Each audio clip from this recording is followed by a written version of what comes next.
Bagyong Berbena, papasok na ba next week? Unti-unti nang nabubuo. May binabantayan posibleng maging sama ng panahon next week. Huwag mo nang magpanik pero mag-monitor. Pag-asa, nagtaas na ng medium chance ng isang pagbuo ng isang bagong sistema sa Philippine Sea late weekend hanggang early next week. Ito ay batay sa pinagsama-samang modelo tulad ng ECMWF, GFS, Icon at Google DeepMind. Pero tandaan, ito ang mga katanungan. Nabubuo na ba ang susunod na bagyo na tatawaging Bagyong Berbena?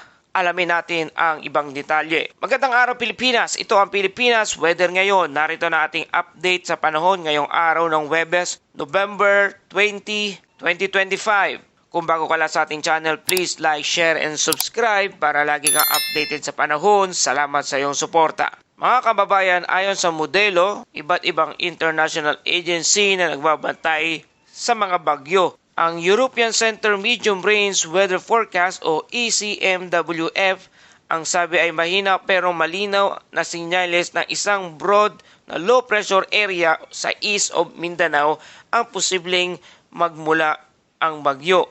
At ayon naman sa Global Forecast System o GFS, mas malakas ang pinapakitang senaryo nito at posibleng mas kumikilos papalapit sa Visayas area.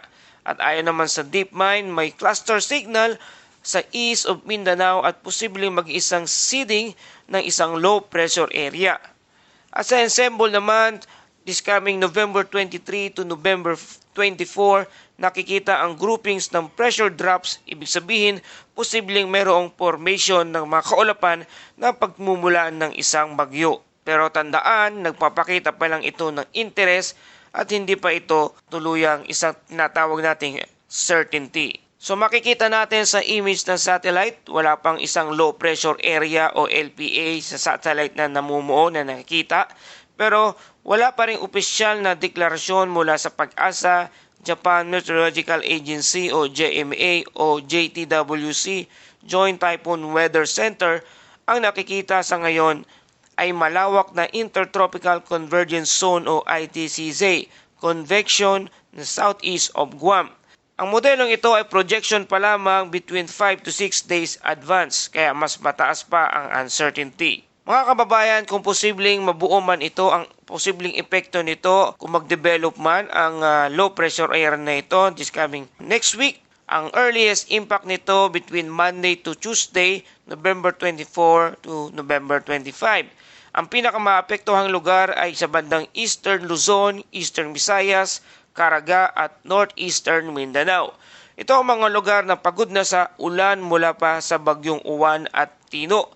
Kaya kahit ulan-ulan lang ay maipanganib pa rin ng baha at landslide. Habang hindi pa ito nabubuo ang isang low pressure area, ang may mas epekto ngayon sa bansa ay ang northeast monsoon o hanging amihan. Nagdadala ng malamig at maalon na panahon sa lugar ng northern at southern Luzon.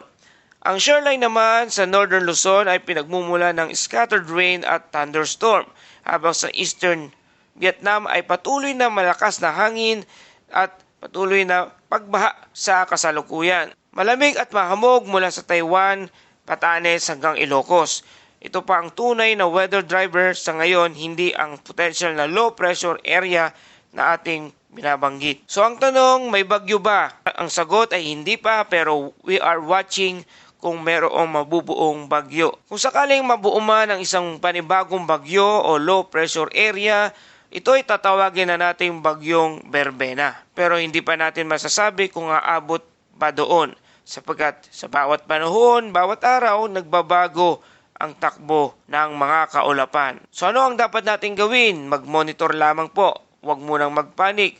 Sundin ang mga official update ng Pag-asa. Iwasan ang hype na AI-generated fake news. At patuloy po tayong magbibigay ng update tungkol sa mga namumuo o paparating na bagyo nitong darating na araw. At narito na ating ulat panahon ngayong Huwebes, November 20, 2025 sa iba't ibang rehiyon ng ating bansa. Patuloy na nakakaepekto ang Intertropical Convergence Zone o ITCZ sa Southern Mindanao. Shoreline naman sa eastern section ng Northern Luzon. Northeast monsoon o hanging amihan sa natitirang bahagi ng Northern Luzon. Ang kombinasyon ng mga sistemang ito ay magdadala ng iba't ibang uri ng panahon sa bansa ngayong araw. Sa Davao Region, Caraga, Soc-Sargen, Basilan, Sulu, Tawi-Tawi at Palawan, makulimlim na may kalat-kalat na ulan at thunderstorm. Dulot ito ng Intertropical Convergence Zone o ITCZ. Mapanganib sa posibleng flash flood o landslide dahil sa katamtaman hanggang minsang malalakas na pag-uulan. Sa CAR naman, Cagayan, Isabela, Nueva Vizcaya, Quirino at Aurora, makulimlim na may kalat-kalat na ulan at isolated thunderstorm dulot naman ng shoreline. Mapanganib sa flash flood o landslide. Sa Quezon at Camarines Norte, makulimlim na may kalat-kalat na pag-ulan at thunderstorm dulot naman ng easterlies. Posibleng pagbaha at pagguho ng lupa sa mga mabababang lugar. Sa Batanes at Ilocos Norte, makulimlim na may mahinang pag-ulan dulot naman ng northeast monsoon o hanging amihan. Posibleng landslide lalo na sa mga mabundok na lugar. At sa natitirang bahagi ng Mindanao, bahagyang maulap hanggang maulap na may panakanakang pag-ulan o thunderstorm. Dulot naman ng Intertropical Convergence Zone o ITCZ na mayroong flash flood at malalakas na thunderstorm sa mga ilang bahagi ng Mindanao. At sa natitirang bahagi ng Ilocos Region, bahagyang maulap hanggang maulap na may mahihinang pag-ulan, dulot naman ng hanging amihan.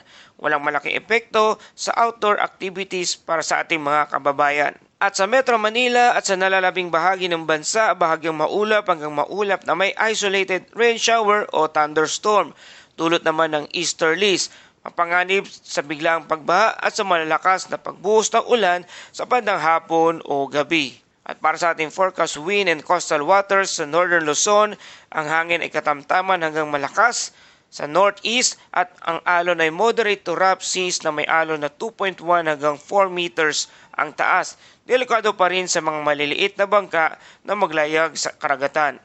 At sa natitirang bahagi ng Luzon, Silangang Visayas, ang hangin ay katamtaman hanggang malakas na manggagaling sa east to northeast. Ang alon ay 1.2 hanggang 3.1 metrong taas. Mag-ingat pa rin sa mga malalaking alon. Sa lugar naman ng Mindanao, ang hangin ay mahina hanggang katamtaman northeast to north. Ang alon ay 0.6 to 2.5 metrong taas. At para sa ating temperatura, ang minimum temperature natin 24.8 degrees Celsius na itala bandang alas 5:45 ng umaga at maximum temperature naman 31.2 degrees Celsius na itala naman kahapon ng alas 2 ng hapon. At para sa ating tide and astronomical info sa Metro Manila, ang araw ay sisikat mamayang alas 5:59 ng umaga at lulubog naman ito bandang alas 5:24 ng hapon. At para sa ating Bible verse of the day mula sa Psalms 46 verse 1, God is our refuge and strength, an ever-present help in trouble.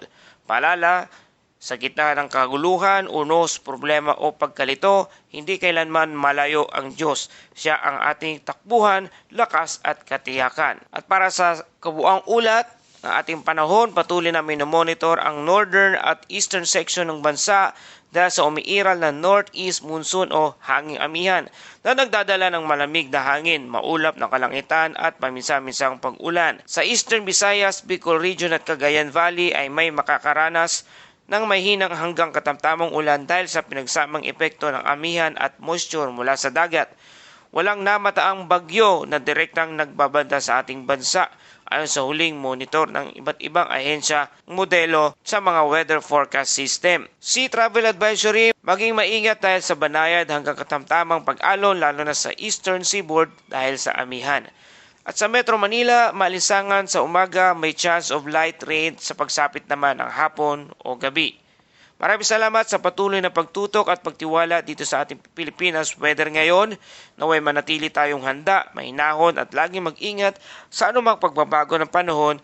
Pagpalain tayo ng ating Panginoong Hesus. Huwag kalimutang i-like, share and subscribe dito sa ating channel para lagi kang updated sa panahon. Salamat sa iyong suporta. Ito ang Pilipinas weather ngayon na lagi nang papaalala, maghihanda, magiligtas, mag-alerto. Ingat tayong lahat.